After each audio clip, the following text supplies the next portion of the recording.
할렐루야. 오늘 예배 나오신 여러분 환영하고 축복합니다.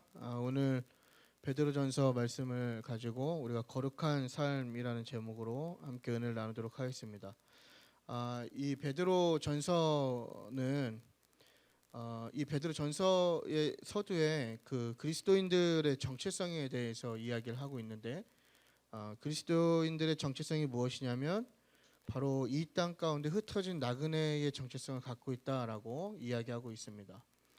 그래서 그리스도인들이 이 땅 가운데 그 나그네의 삶을 사는 사람으로서 조금은 조심스러운 삶을 나그네처럼 살고 나아가서 변증적인 삶을 살아야 된다. 그러니까 너희들이 겪은 그 복음에 대해서 변증적인 삶을 사는 것에 대해서 지금 베드로 사도가 이야기하고 있는 것입니다.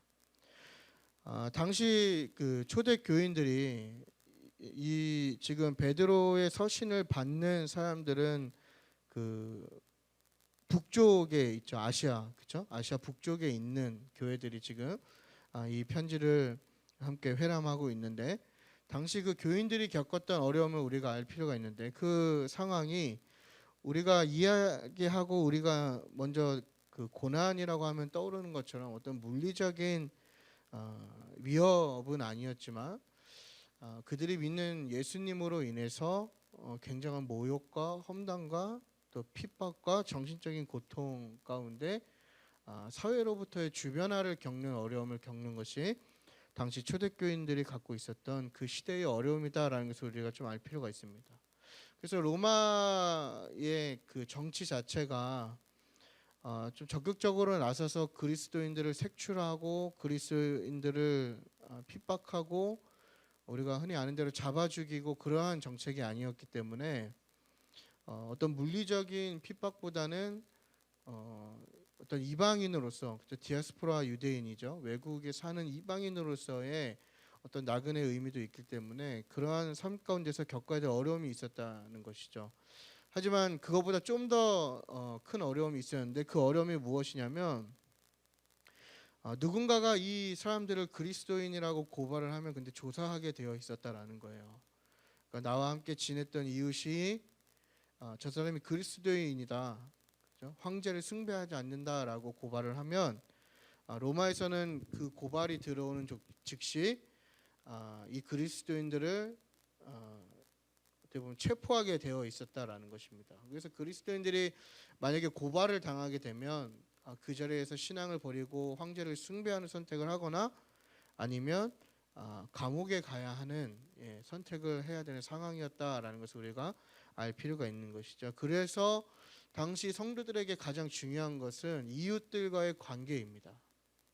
그러니까 이웃들과 친밀한 관계를 유지해야 했고, 이웃들과 좋은 관계를 유지해야만 자기의 신앙을 지킬 수 있었기 때문에, 고발당하지 않기 때문에 당시 성도들은 그러한 어려움 가운데에서 자신이 믿는 예수 그리스도에 대한 복음에 대한 변증적인 삶을 삶으로 나타내야 하는 의무가 있었다라는 것이죠.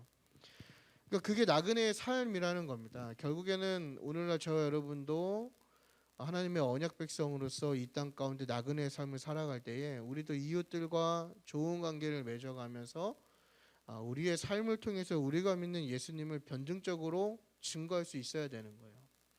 그러니까 당시 기독교에 대한 굉장한 오해들이 많이 있었잖아요. 그죠? 근데 그런 오해들을 이 사람들이 관계 속에서, 삶 속에서 풀어내고 있었단 말이죠.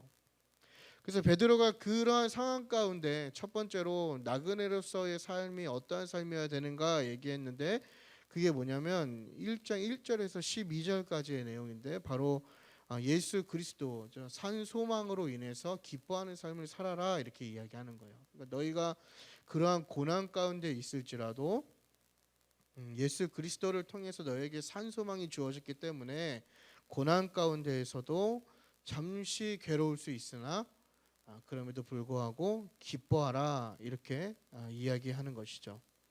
그래서 오늘 본문은 그것에 이어서 거룩한 삶에 대해서 지금 이야기하고 있거든요. 결국에는 나그네의 삶은 어떠한 삶을 살아야 하는가? 바로 거룩한 삶을 살아야 된다라는 것입니다. 그렇다면 우리가 이렇게 질문할 수 있는 것이죠. 거룩이란 무엇인가? 신약의 대부분 이 거룩에 대한 개념을 설명할 때 레위기의 말씀을 인용해서 설명을 하고 있습니다. 레위기 11장에 나오는 그 제의적인 거룩함을 가지고 지금 거룩에 대해서 설명을 하고 있는데 많이 들어보셨을 거예요. 거룩의 어원의 의미는 이제 잘라내다라는 의미가 있는 것이죠. 커트하는. 근데 우리가 이것을 조금 이 거룩의 개념을 잘못 이해하고 있는 경우가 많이 있는 것 같아요. 우리는 뭔가 거룩을 떠올리면 굉장히 고립되는 것과 배타적인 것을 거룩이라고 생각하는 경우가 있거든요. 그러면서 어떠한 의식까지 나아가게 되면 따로 떨어져서 어떤 특권 의식을 갖는. 그러니까 당시 유대인들도 거룩이라는 개념을 어디서 찾았냐면 선민사상에서 그것을 찾아낸 것이거든요. 나는 하나님의 택한 백성이고 하나님의 언약 백성이기 때문에 나는 그 존재만으로도 거룩하다 이렇게 이야기를 하는 거예요. 근데 오늘날도 마찬가지죠. 오늘날도 우리가 이 거룩에 대해서 잘못 이해하는 분들은 어떻게 생각하냐면 굉장한 자기 어떤 신앙생활과 이곳에 속한 어떤 소속을 가지고 자기의 거룩이 굉장히 뛰어나다고 생각하시는 분들이 실제로 많이 계세요. 그래서 우리 여러분들이 얼마나 많은 교회에 다니는 다른 분들과 교제하는지는 잘 모르겠지만 이제 저는 다양한 군에서 사역을 하는 분들을 만나 얘기를 들어보면 마치 대형 교회를 다니면 더 거룩한 사람인 것처럼 이야기하는 분들이 있다라는 거예요. 그리고 개척교회 성도 한 10명, 15명 되는 지하의 개척교회를 다니면 그 사람들은 거룩함이 없는 것이고 우리가 흔히 이야기하는 10,000명이 넘는 교회를 다녀서 더군다나 그것 가운데 어떤 중직의 자리를 찾아가고 있으면 자기 존재 자체가 훨씬 더 거룩하다는 어떤 특권의식을 갖고 있는 사람들이 많이 있다라는 것이죠. 그런데 성경을 잘 읽다 보면 거룩이라고 하는 것은 고립되거나 배타적인 삶이나 특권의식을 주는 것이 아니거든요. 거룩은 뭐냐면 구별의 의미로 우리가 생각해야 된다라는 거예요. 그러니까 보통 가운데 구별되는 것이죠. 그러니까 우리가 자꾸 이렇게 고립되는 것을 생각하면 거룩을 자꾸 어디서 찾게 되냐면 고립된 장소에서 거룩을 찾는 거잖아요. 그래서 교회에만 오면 거룩해져야 되는 것 같고, 그렇죠? 교회라는 공동체 안에 들어오거나 건물 안에 들어오면 우리가 괜히 거룩해야 할 것만 갖고 내가 거룩하다고 생각하는 거예요. 여러분 이 안에 거룩이 있습니까? 교회 안에 거룩이 있나요? 저는 거룩이 없다고 보는데요. 또 고립된 삶을 이야기하잖아요, 우리가. 그래서 썬데이 크리스찬 참 웃긴 말이죠. 그죠? 그러지 않습니까? 6일 동안은 사단의 자식으로 살다가 주일 하루 이 공간에 있다 보니까 그 고립된 삶 가운데서 내가 크리스찬이라고 고백하는 거예요. 이것은 거룩이 아니죠. 진정한 거룩의 의미는 뭐냐면 보통에서 구별되는 거거든요. 이 얘기는 뭐냐면 세상에 있을 때 그 거룩의 의미가 있다라는 거예요. 우리가 세상 가운데 있을 때 우리가 세상으로 보냄받은 자들이잖아요. 우리는 세상과 구별되는 자들이 아니라 세상과 떨어진 자들이 아니라 하나님께서 우리를 세상으로 보냈단 말이에요. 그러니까 교회의 존재 가치는 뭐냐면 어떤 우리들만의 그런 신앙의 공동체를 만드는 것도 중요하지만 교회의 존재 자체는 뭐냐면 교회가 세상 가운데 보냄을 받았다는 겁니다. 그러니까 세상도 교회가 되어야 된다는 얘기예요. 그곳에서 거룩의 의미가 차라는 것이죠. 근데 우리는 자꾸 그 거룩의 의미를 따로 이렇게 고립되거나 다른 것을 부정하고 다 나쁘다고 얘기하고 그런 배타적인 어떤 생각을 우리 거룩이라고 할 때가 많이 있다라는 것입니다. 하지만 그건 거룩이 아니다라는 거예요. 동시에 우리가 거룩하다라고 불릴 때 우리는 하나님의 성품과 행동을 반영해야 된다라는 것이죠. 그렇다면 이러한 개념에서 볼 때 거룩한 삶이란 뭐냐면 넓은 의미에서는 결국 베드로 사도가 이야기하는 1장 1절에 세상 속의 나그네가 바로 그 거룩한 삶이라는 것입니다. 그러니까 하나님을 모르는 자들은 이 땅에서의 삶이 전부라고 생각하고 지금의 삶이 끝이라고 이야기하잖아요. 그러나 그리스도인들은 이 땅에서의 삶은 잠시 거쳐가는 삶이라고 믿고 살기 때문에 우리가 그 안에서 구별됨이 있는 것이죠. 또한 이웃들과 믿지 않는 자들과 함께 살면서 그들 가운데에서 구별되게 행동하고 구별되는 삶의 양식을 택하고 구별되는 가치를 갖는 것이 바로 거룩한 삶이다라고 우리가 이야기해 볼 수 있다라는 것입니다. 나아가서 하나님의 성품과 하나님의 행동을 우리가 반영하면서 세상을 향한 복음의 변증적인 삶을 사는 것이 바로 거룩한 삶이다 이야기할 수 있는 것이죠.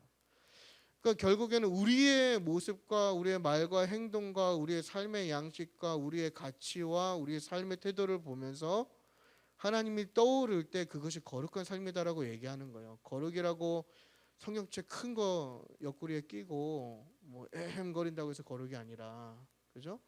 뭔가 예배할 때 열심히 하는 것처럼 손 열심히 들고 찬양한다고 해서 거룩한 게 아니라, 진정한 거룩은 뭐냐면 결국에는 삶 가운데서 우리가 우리의 삶을 통해서 예수 그리스도와 복음을 변증할 수 있냐라는 질문을 지금 하고 있는 겁니다.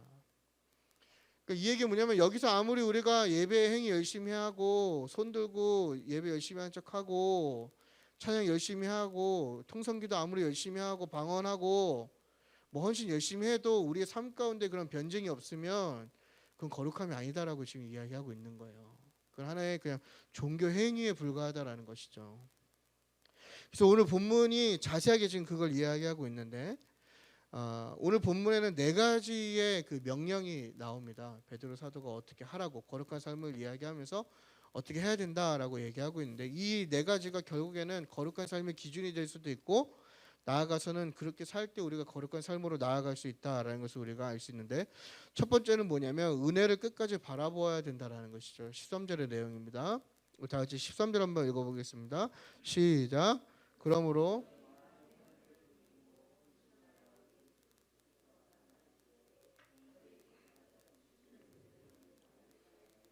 아멘. 예, 그리스도를 통하여 받을 은혜를 바라보라고 얘기하는 거죠. 그러니까 예수 그리스도가 너희의 소망이다라고 얘기하는 거예요. 예수님께서 오실 때에 예수님을 통한 너희가 큰 은혜를 받을 것인데, 그 은혜를 소망의 태도로 바라보라라고 얘기하는데, 그것을 바라볼 때 이 지금 베드로 사도가 두 가지의 태도를 이야기하는데, 첫 번째는 뭐냐면 허리를 동이고라고 이야기합니다. 그러니까 이 허리를 동이다라는 것은 당시의 문화의 배경을 우리가 알아야 좀 이해할 수 있는 부분인데, 당시의 의복은 굉장히 긴 원피스 같은 걸 입고 다니지 않았습니까? 남자든 여자든. 근데 그런 사람들이 어떤 격렬한 운동이나 급박한 상황에서는 어떻게 하냐면, 그 긴 옷을 다리 사이에 끌어당긴 후에 허리 위로 당겨서 허리에 있는 끈으로 조여 묶었다고 합니다. 그러니까 이 얘기는 뭐냐면, 마음의 허리를 동이라는 것은 뭐냐면 그리스도인으로서 하나님의 말씀에 즉각적으로 격렬하게 반응할 수 있도록 마음의 준비를 지금 하라고 이야기하는 것이죠. 그러니까 너희가 예수님이 오시는 그것을 그 은혜를 받을 은혜를 바라보면서 소망의 삶의 태도를 기다릴 때, 그냥 기다리는 것이 아니라 하나님이 언제든지 말씀하시면 그 말씀에 격렬하게 순종할 수 있는 준비를 하라라고 지금 이야기하는 겁니다. 그러면서 영적인 경각심과 긴장감을 가져야 한다라고 지금 이야기하는 것이죠. 그래서 근신하다라는 것, 두 번째는 근신하는 태도를 가지라는 것인데, 이게 지금 저희가 보는 번역본에서는 근신이라고 하지만 새 번역이나 우리말 성경에서 또 영어 성경에는 뭐라고 지금 번역을 하고 있냐면 정신을 차리라고 이렇게 이야기합니다. 그러니까 긴장 상태에서 정신을 바짝 차리라고 이야기하는 거예요.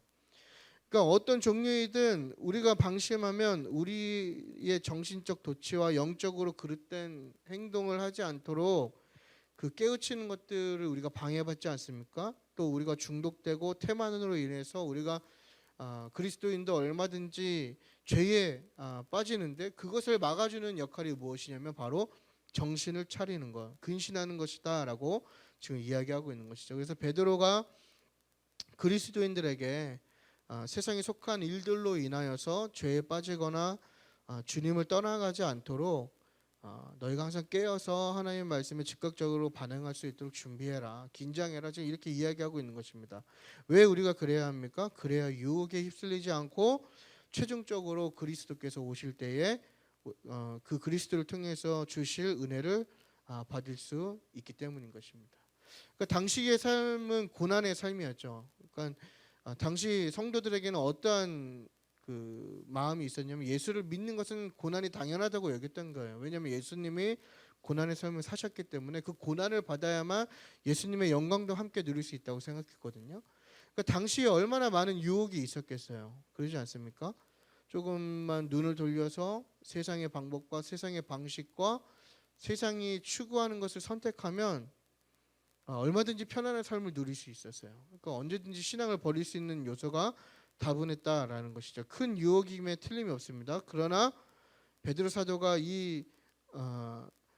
그 터키 북부 지역이죠. 아시아 북부 지역에 있는 교회들 성도들에게 이야기하는 것은 뭐냐면 마음의 허리를 동여서 정신을 똑바로 차려라. 그래서 믿음을 지켜라라고 결국 이야기하는 것이죠. 그래서 오늘날 우리들에게도 그리스도께서 오실 때에 그 은혜를 끝까지 바라보는 소망이 있어야 되겠죠. 여러분은 천국 소망이 있으십니까? 낮에 함께 그 대학에 다녔던 친구한테 연락이 왔어요. 이제 그 친구도 이제 사모의 삶을 살고 있는데 그냥 이 이야기의 삶의 형식이 많이 비슷하더라고요. 그래서 삶이 힘들다, 그죠? 또 같이 겪는 어려움도 어렵다. 그래서 이제 같은 대화를 좀 카톡으로 나누다가 이제 결국에는 기도하자, 또 마무리는 하늘 소망을 바라보자. 참 괜히 거룩하게 끝냈죠. 아무튼 뭐 그런 이야기를 했던 것 같아요. 근데 결국에는 오늘날 고난 가운데 있는 성도들이 바라보아야 할 것은 바로 천국 소망이죠. 예수 그리스도께서 오실 때에 우리가 받는 그 소망, 그 은혜를 우리가 바라보아야 한다라는 것입니다. 왜냐하면 이 땅에서의 지금 우리의 삶은 우리의 고향이 아니기 때문인 것이죠. 우리는 잠시 이 땅을 들렸다 가는, 스쳐가는, 어떻게 보면 여행객과 다름없는 삶인 것이죠. 잠시 머물다 가는 것입니다. 여러분 그러지 않습니까? 우리가 여행을 가도 아무리 좋은 곳에 있어도 내 집만 하진 않죠. 그런 것처럼 이 땅이 아무리 좋아 보일 수 있고 또 이 땅에서 삶이 많이 더 유익해 볼 수 있고 많은 유혹들이 있을 수 있지만 우리가 기억해야 할 것은 뭐냐면 이곳은 우리가 잠시 머물다 가는 것이다.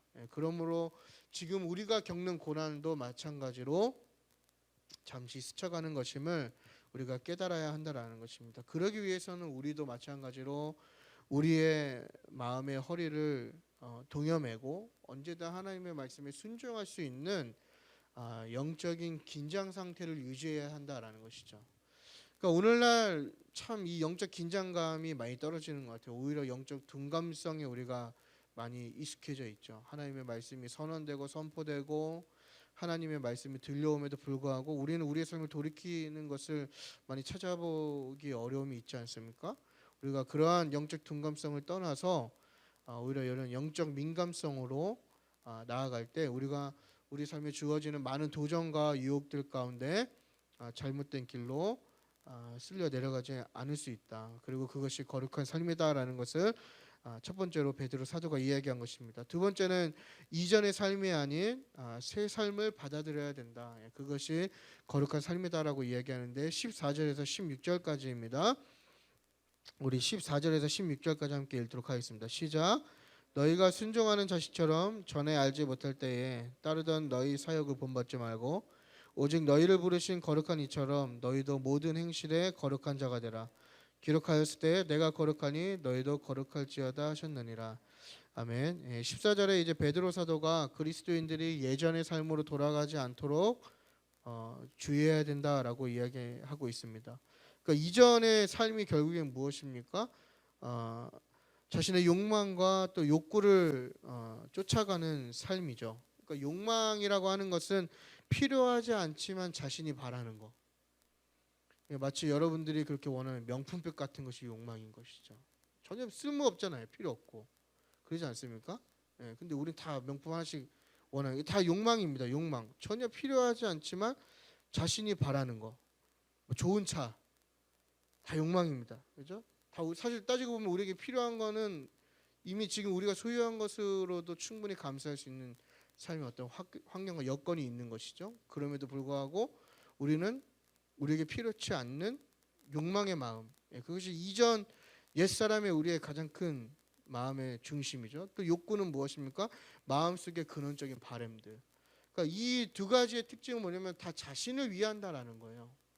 그러니까 이전의 옛사람의 특징, 옛사람들의 삶의 양식은 뭐냐면 다 자기를 위한 것이고 자기를 채우기 위한 그런 욕심을 가진 자기만을 위한 삶을 살았다라는 거예요. 그래서 만족함도 모르고 또 복음과 다른 자연적인 가치를 추구하는 삶을 살았다라는 겁니다. 인간의 본성은 타락하였고 그러므로 타락한 인간의 욕구와 욕망으로부터 시작되는 것 역시 오염되고 모두가 죄일 수밖에 없다라는 것을 우리가 깨달아야 하는 것이죠. 그러니까 당시의 사회상이 그걸 그대로 보여주지 않습니까? 당시 1세기의 문화와 1세기의 가치를 보면 굉장히 타락하고 굉장히 문제가 있는 것을 우리가 발견하게 되는데 그러한 환경 속에서 지금 베드로 사도가 이야기하는 것은 뭐냐면 자녀로서 이제 17절을 보면 너희가 그 심판하시는 이를 아버지라고 불렀다고 얘기하지 않습니까? 그러니까 너희가 하나님의 자녀로서 이전의 삶을 버리고 너희를 부르신 아버지의 삶을 받아들여야 된다라고 지금 강력하게 권면하고 있고 그것이 바로 거룩한 삶이다라고 이야기하는 것입니다. 그러니까 아버지의 삶을 받아들이는 것이 어떠한 삶이냐? 모든 행실에서 거룩한 삶을 이야기합니다. 좀 더 디테일하게 얘기하면 욕망과 욕구를 버리는 삶이죠. 그러니까 아버지께서 거룩하기 때문에 자녀가 그것을 본받고 받아들이는 것은 당연하다라고 지금 베드로 사도가 얘기하는 거예요. 자녀는 아버지를 닮게 되어 있지 않습니까? 부모를 닮게 되어 있단 말이죠. 그러니까 하나님께서는 거룩하신 분이기 때문에 우리가 하나님의 자녀라고 우리 스스로가 고백한다면 그런 거룩하신 하나님의 모습을 담는 것은 당연하다라고 지금 베드로 사도가 이야기하면서 그리스도인이 거룩해지는 것, 영혼을 깨끗하게 하는 것은 능동적인 순종의 과정을 통해서만 가능하다라는 것을 우리가 기억할 필요가 있는 것입니다.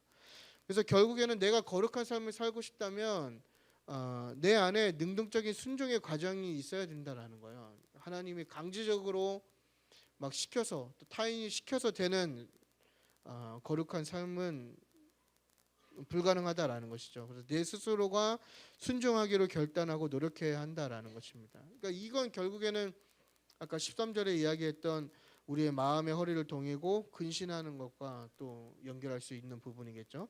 그래서 오늘날 우리에게도 동일하게 요구됩니다. 우리가 새 언약을 받은 자들로서 우리가 새로운 삶의 양식을 선택해야 되겠죠.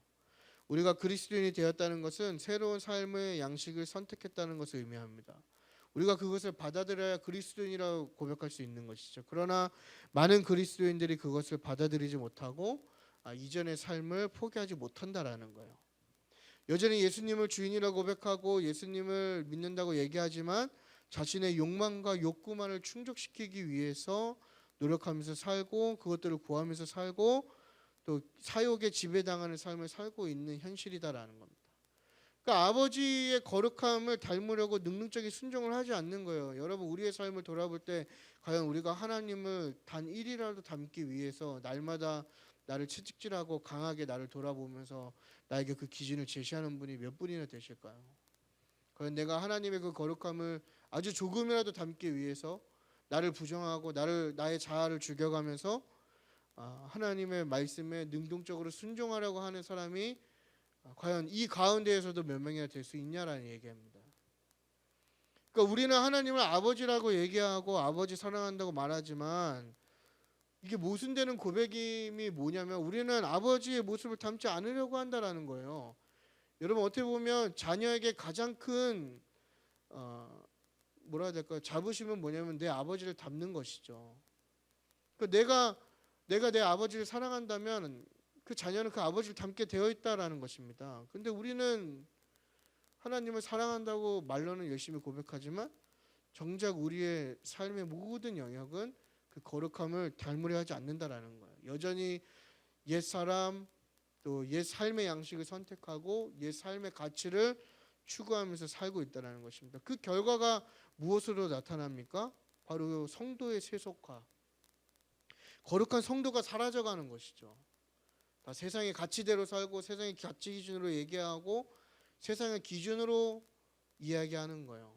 하나님 말씀과 전혀 다른 삶을 살면서 하나님의 자녀라고 고백하는 거짓말을 하고 있는 것이죠. 여러분 성경을 정경이라고 하지 않습니까? 왜 정경이라고 이야기합니까? 기준이 되기 때문에 정경이라고 하는 거예요. 그 기준이 되는 하나님의 말씀대로 살지 않는 거예요. 세상의 소리를 듣고 세상의 가치를 따라가는 것이죠. 성도의 세속화. 뭐 그것뿐만입니까? 교회의 세속화. 뭐 교회가 뭐 이게 세상인지 교회인지 아무런 구별이 가지 않는 거예요. 세상의 가치대로, 세상의 방식대로, 세상이 추구하는 대로 또 신앙의 세속화가 막 이루어지고 있는 것이죠. 전혀 하나님 말씀과 다르게 걸어가고 있는 거예요. 그러니까 구별됨이 없어지는 것이죠. 그러니까 뭐 교회를 가든 뭐 그리스도인을 만나든 저 사람은 뭔가 다르다가 있어야 될 거 아니에요, 여러분. 그게 구별됨 아닙니까? 근데 뭐 예수를 믿는다는 사람을 만나든 뭐 권사를 만나든 장로를 만나든 목사를 만나든 또 뭐 교회 공동체라는 곳에 들어오든 뭐 저기 조기축구회를 가든 다를 바가 없는 거예요. 어떤 교제하는 모습을 봐도 다를 바가 없는 거예요. 나누는 얘기를 봐도 다른 바가 없는 거예요. 오히려 저도 한때 조기축구를 많이 나갔었는데 조기축구에서 하는 이야기보다 더 세속적인 얘기하고 더 잘못된 교제하고 있고, 하지만 그 안에 거룩이 있다고 스스로 생각하고 이야기하는 거예요. 오히려 세상에 동화되는 삶을 사는 것이죠. 하나님 닮기를 힘쓰지 않기 때문에. 믿는 자나 믿지 않는 자나 하나님을 아는 자나 하나님을 모르는 자나 삶의 양식과 방식과 가치가 전혀 다르지 않다라는 거예요. 뭐 그럴 바에야 사람들이 뭐라고 생각하겠습니까, 여러분? 하나님을 뭐 믿는 것에 대한 아무런 메리트가 없는 것이죠. 그러므로 이 베드로 사도가 이야기하는 것은 뭐냐면 이전의 삶을 버리고 너희가 이제 새 언약을 받은 사람으로서 거룩한 삶을 받아들여야 된다라고 이야기하고 있는 것입니다. 세 번째는 뭐냐면 나그네로서 두려움을 가지고 살아가라라는 것인데 17절에서 21절까지의 내용입니다. 이제 하나님을 어떻게 묘사하고 있냐면 편견과 차별 없이 그 행위대로 심판하시는 분이라고 이야기하면서 그리스도인들이 이 땅에 있을 때 나그네로 두려움으로 지내야 된다라고 지금 이야기하고 있는데, 이 나그네라고 하는 것은 현재의 의미를 갖고 있는 것이죠. 그러므로 지금 여기서 이야기하는 두려움으로 지내라는 이야기는 최종 심판에 대한 두려움을 이야기하는 것이 아닙니다. 그러니까 내가 마지막 날 심판받으면 어떡할까 하는 그런 두려움이 아니라 바로 현재적인 하나님의 그 훈육을 두려워하라고 이야기하는 것이죠. 그러니까 하나님을 대할 때 어떤 폭력적인 공포감을 가지고 하나님을 바라보라는 것이 아니라 경외감에서 오는 그 두려움을 가지라는 거예요. 그러니까 우리가 너무 영광스러운 사람을 보면 이렇게 압도당하는 무언가가 있지 않습니까? 그래서 그게 폭력적인 폭군을 의미하는 것이 아니라 너무 존경하다 보니까 우리가 느껴지는 어떤 압박이 있는 것처럼 여기서 이야기하는 두려움은 뭐냐면 바로 그러한 두려움입니다. 자녀가 아버지를 너무나 공경해서 두려운 마음. 그러니까 하나님을 경노하게 만드는 일에 대한 두려움을 이야기하는 것이죠. 그러니까 나의 죄로 인해서 하나님이 분노하시면 어떡할까? 또 나의 죄로 인해서 하나님께서 실망하시면 어떡할까? 이러한 마음을 지금 이야기하는 것입니다. 그 성도에게 있어서 이러한 태도는 굉장히 올바른 태도이죠. 그러니까 오히려 하나님을 경외하고 그 경외함으로부터 오는 두려움을 갖는다라는 것은 우리가 하나님을 잘 믿고 있다라는 것이라고 우리가 또 하나의 기준으로 제시할 수 있을 것입니다. 그러니까 신약 전체를 다 읽어보시면 아시겠지만 하나님을 두려워하는 마음이 바로 이 거룩함을 더욱더 자라게 하는 것과 연관이 있다라는 거예요.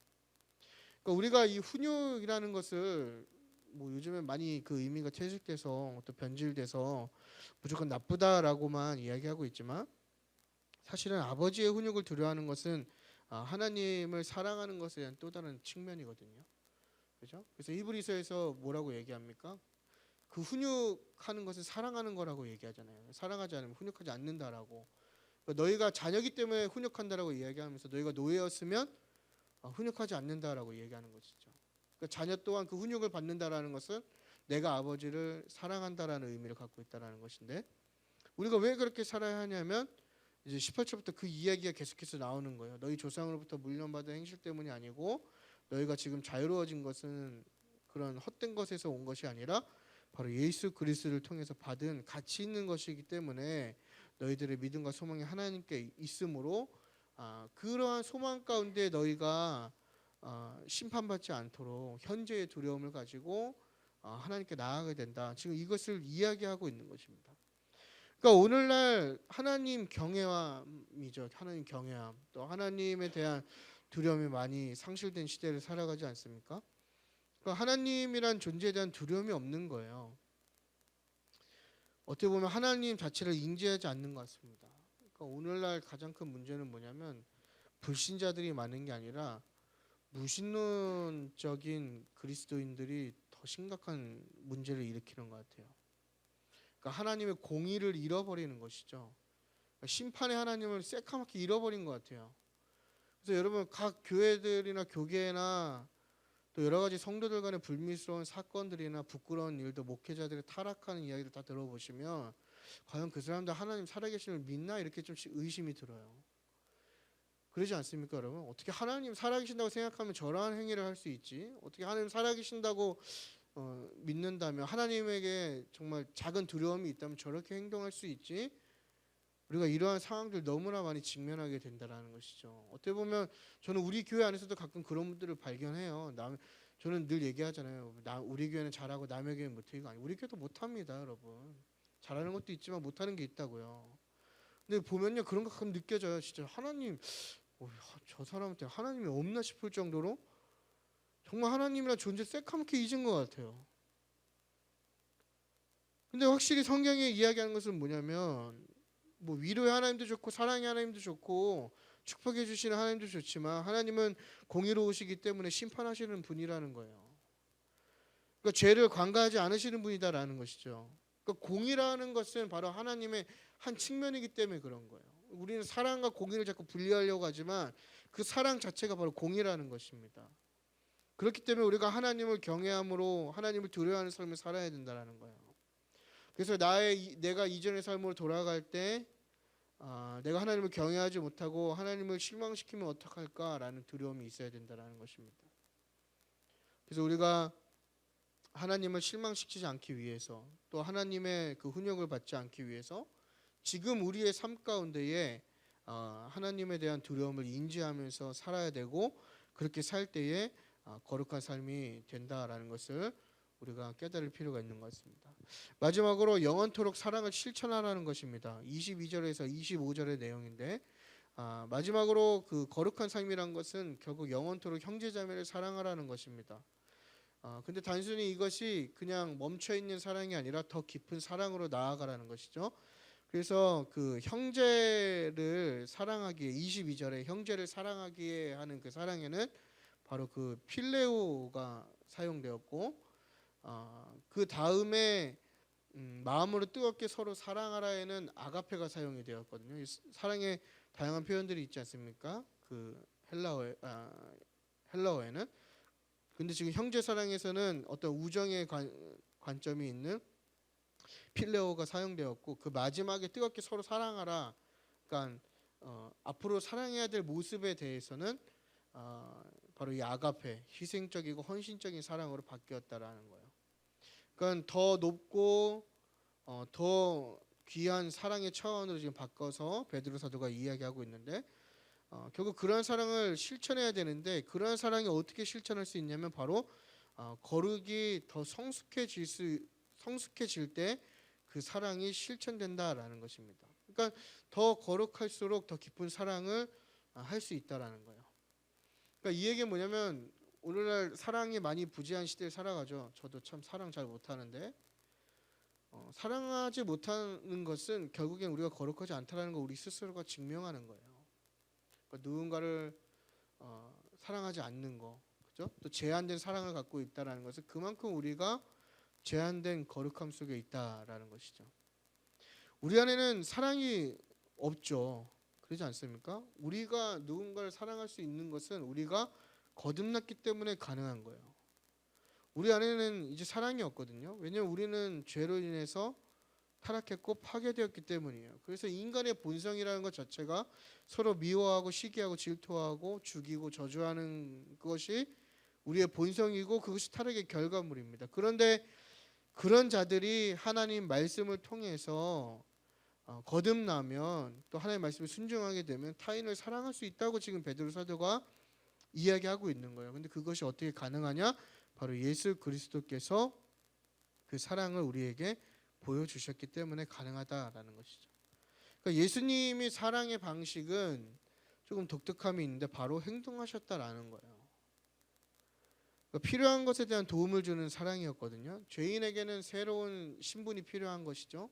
사형수가 아니라 그 사형수가 아닌 자유인이 돼야 되는 것이죠. 그러기 위해서 예수님이 그 필요를 채워주신 거예요. 예수님께서 십자가를 지셨고 돌아가셨고 부활하셨기 때문에 우리가 자유한 모습이 된 것이죠. 또 예수님의 사역을 들러보면 예수님은 늘 어려움이 있는 자들에게 실질적으로 그 필요들을 채워주시면서 행하는 사랑을 실천하셨다라는 거예요. 그러니까 오늘 본문에서 이야기하는 형제자매는 공동체 안에서의 형제자매만을 뜻하는 것은 아닙니다. 바로 이 공동체 밖에 있는 이웃 사랑을 지금 포함하고 있는 것이죠. 또한 말로만 이야기하는 사랑이 아니라 실천적인 사랑, 또 도움을 줄 수 있는 사람, 또 함께 동참하는 사랑을 지금 의미하고 있는 것입니다. 그러니까 성도도 마찬가지고 교회도 마찬가지고 기독교가 사랑의 종교라고 이야기하는데 대부분 교회와 성도들은 말로는 사랑의 종교라고 얘기하지만 이 사랑을 실천하지 않는 것이죠. 사랑의 종교인데 아무런 사랑의 행위가 없는 거예요. 오히려 공동체 안팎으로 자신들의 이익과 이기적인 욕심만을 채우고 있고 서로 다 담을 쌓고 살아가는 거잖아요. 그러지 않습니까? 교회 안에서도 관계의 담을 쌓고 살아가고 교회 밖에서도 관계의 담을 쌓고 살아간단 말이죠.